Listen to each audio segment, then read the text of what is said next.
কাল মেলাতে গেছিলাম 4 জন মিলে। তো 4 জন মিলে যাওয়ার পর ওই যে বড় ম্যারিগোরাউন্ডগুলো হয়, ম্যারিগোরাউন্ডগুলো দেখে ইচ্ছে করলো যে চড়েছিলাম, আগেও চড়েছি, তো আবার ইচ্ছে হলো চড়ি।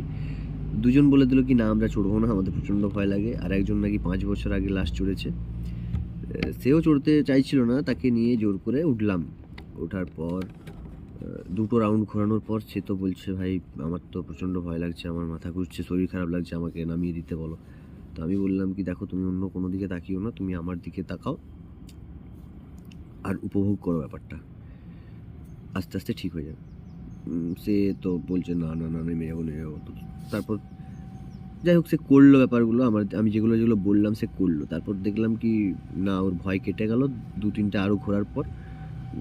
তারপর সে নিজের মতন ক্যাজুয়ালিটি করতে লাগলো কি আর কিছু যায় আসে না, সেও চিল্লাতে শুরু করলো, যেমনটা হয় আর কি, আরও 5 জন যেরকমটা করে সেরকম। তো এখান থেকে একটা সেলফ রিয়েলাইজেশন হলো কি আমাদের যে ব্যাড ফেজগুলো চলে না, ব্যাড ফেজগুলোর সময় যদি কেউ আমাদেরকে সাপোর্ট করে না, তখন ওই ব্যাড ফেজটাকে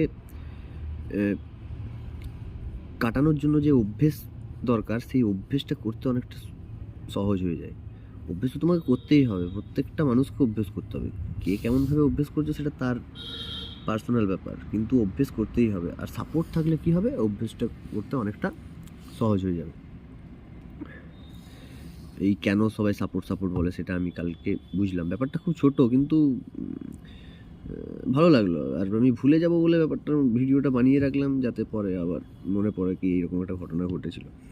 আমারও সেম সিচুয়েশন হয়েছিল, শুভ ছিল বলে ভাই আমাকে আমি তখন চড়তে না হলে আমিও বলছিলাম কি ভাই নামিয়ে দাও, আমাকে নামিয়ে দাও।